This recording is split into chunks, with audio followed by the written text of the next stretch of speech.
On the one-year anniversary of the first vaccine shots being administered in the U.S., we have a somber milestone to report tonight. According to Johns Hopkins University, we have now surpassed 800,000 deaths due to COVID. We've also topped 50 million cases. Although health experts say global COVID deaths are likely being undercounted, the U.S. ranks above any other country, according to the World Health Organization. It was just 1 year ago today that 53-year-old Sandra Lindsay, a Black ICU nurse in New York, made history by receiving the very first dose during a live video event that was watched around the world. She has since been honored by President Biden for her achievement. Since then, more than 202 million Americans, about 61% of the population, have been fully vaccinated. Although the vaccination rate for Black and Hispanic communities still lag behind white and Asian rates, 50% of Black people and 55% of Hispanic people have now received at least one dose. The biotech firms continue to make strides in the fight over COVID as well. Pfizer announced today their antiviral pill is nearly 90% effective in clinical trials in preventing hospitalizations and death in high-risk patients if taken within 3 to 5 days of the onset of symptoms. And a South African study of 211,000 cases has found that Omicron variant is more resistant to vaccines but causes less severe illness. But the WHO is warning that even if studies find that Omicron is less deadly than other variants, the number of new infections in unvaccinated people could once again overwhelm unprepared health systems. COVID is also continuing to impact U.S. classrooms, particularly students in predominantly Black schools. A new report by McKinsey & Company has found that students in majority Black schools remain 5 months behind their historical levels in both mathematics and reading, while students in majority white schools are now just 2 months behind their historical levels, widening pre-pandemic achievement gaps. Joining me now to discuss this is the founder of Just Equity for Health, Dr. Stella Safo, and BNC Chief Medical Correspondent, Dr. Corey Hébert. Dr. Safo, I want to start with you.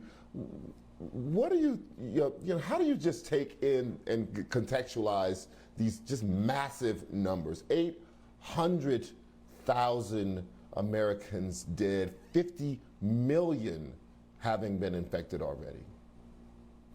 It's impossible to contextualize because that's 800,000 individuals, people who had families, who had jobs, who had lives, who are gone. And when we take a number that's big, we just kind of throw it, it kind of goes in one ear, out the other. But we have to remember these are individuals like you and me who, because of this pandemic, are no longer here. 50 million individuals that have suffered from this disease at some point. It's just these numbers are unreal. And the reality of the matter is they will continue if we don't step up our public health efforts to really manage this pandemic at this point. Dr. Hébert, we now see reports of people not responding in the same way with the same level of caution as we see cases again begin to rise. People are not necessarily canceling trips. They're continuing to go for it. People are not necessarily saying they're going to cancel or cut back on socially congregate holiday events, even though this thing is surging again. Is there just a burnout? Is there just a COVID depression that is happening not only in the U.S. but around the world, where people are basically becoming inured to the idea that this is just what it's going to be? There's going to be massive carnage, and they're just going to suck it up and roll the dice and hope that they don't get sick.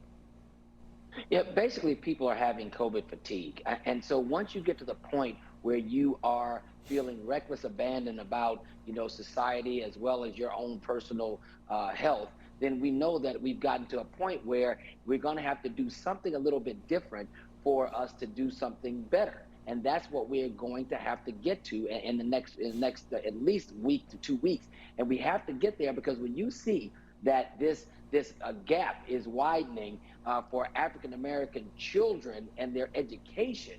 Why do we see that? Because Dr. Safo's organization it's called Equity in the name, Equity, because we like to say that we have all these health disparities, but that's a really bad name because disparity just means different, meaning that the weather in Miami, there's a disparity between that and the weather in Alaska, but that doesn't mean that those two things are bad. It just means that one of them's bad, one of them's good. It just means that they're different. So we don't say health disparities anymore. We say health inequities because we have to call it like we see it. So when we start seeing these indices like African Americans dying more, African American kids not being able to get the same education, African Americans not being able to have jobs and losing jobs because of COVID-19, maybe that's the silver bullet we can use to make people start thinking more about, wow, we need to do something, because it's not a health issue anymore to them, because obviously they don't even want to take the vaccine. I mean, our vaccination rates are lower than some places in Africa, and we're here with all the vaccination we want in the world. So we have to really be careful with that as we move forward, as we're losing culture, and we can't afford to do that. Dr. Safo, I want to know how you consider this study out of South Africa. I mean, first of all, it's a massive study. It's 211,000 people involved in the study, but their population is different. Every population in every country is slightly different. Their population is very different from America's. Theirs much younger, and just by the nature of it being younger, they have fewer prior existing health conditions. We have an older population. We have a more overweight population. We have a population that has chronic illnesses. You know, can we take the South Africa study and really apply it to America and say, well, if it doesn't get everybody severely sick there, it probably won't do that here? Or do we have to wait to see what happens when this thing hits a nursing home here in America for us to see how it responds to our population? I mean, you've said it exactly right. So the U.S. population, and this is a little bit embarrassing for us as Americans, we are less healthy than some of the populations in other countries. Our rates of obesity are incredibly high. Our rates of cardiovascular disease, diabetes, and other chronic illnesses. And we know now, going into 2 years with dealing with COVID, that severe illness or comorbid illness increases your chances, even with a mild, quote unquote, mild case of COVID, of having complications down the line. So you're absolutely right. The South African study is comforting on the one hand to know that Omicron looks like it may not have as severe symptoms once individuals are infected, but that is a population that may not translate over to our population again that tends to have more comorbidities. And furthermore, I think it's really important to emphasize this at this point. We know for a fact that if COVID affects more people, you look at the numbers, 80% of people will be more or less okay, and about 20% will be pretty sick, and of that 20%, about 5% will be very sick. So if you start to increase the numbers of individuals that are infected, which is what Omicron looks like it will do, that just means we're going to have more people, even if it's a milder disease, who are going to be sick. And so you're going to see the overwhelming of the healthcare system. We may even run into things like shutdowns, in order to avoid running over kind of all of our resources. And so we're heading towards a situation that I think will be much more dire than people are really kind of accepting and expecting. And I get it. I have to agree. The COVID fatigue is real, but you have one life. And so, thinking about gambling with that at this point, after 2 years of keeping yourself safe, just seems really irresponsible. Dr. Hébert, I want to know how optimistic you are about increasing the number of the vaccination rates overall in the country, but particularly among African Americans, which you have focused on a lot here on this show. In the very beginning of the vaccination push, there were barriers to access, right? That is less and less and less and less the case. At this point, for the most part, people are choosing not to be vaccinated for whatever reason.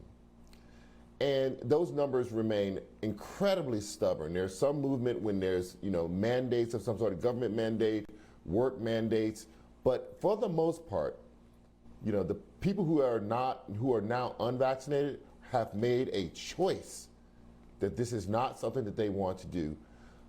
Are you confident that we can move those numbers? When Omicron first hit, the numbers moved about 6%, right? Because what did we talk about before? Fear and money.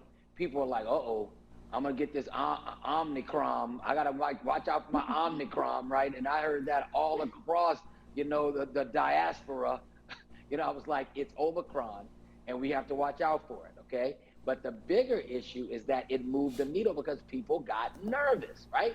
So as people start to get more and more nervous, and I'm not a fear monger in any way, but I am very staunch in my belief that I am a straight shooter, and I will tell people in large numbers, if you don't get this, if you don't get this vaccine, you could die. You could die, bro, and this is real. And if you want to make that choice, if you want to just spin that revolver and put one bullet in and keep pulling the trigger, then do that. But I'm no longer, being the kinder, gentler person to say, I understand your plight, because it's not about understanding plight. People are making decisions based on disinformation and fear.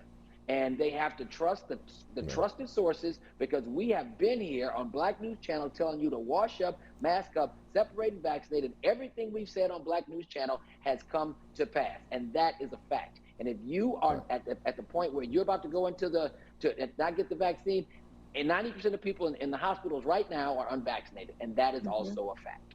Right. Dr. Safo, I have less than a minute here, but I just want to know, do you believe that we will ever make our way out of this globally?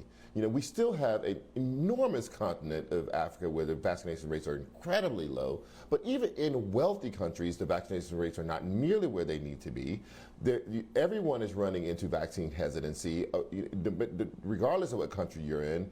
Will we make our way out of this, or will we be in a situation where this just becomes kind of an endemic to society?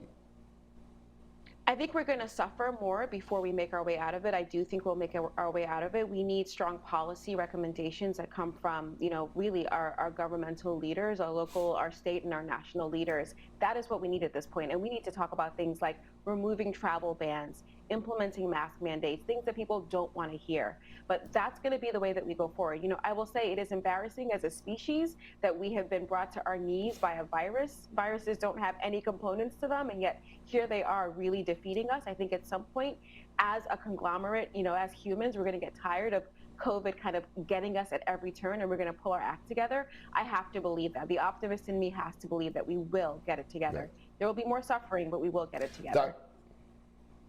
Dr. Stella Safo, thank you so much for joining me. Dr. Corey Hébert, you said Omicron. I thought you were going to say Omarion. This was what they've been saying online all night. Anyway, thank you so much for joining us today. I really appreciate it.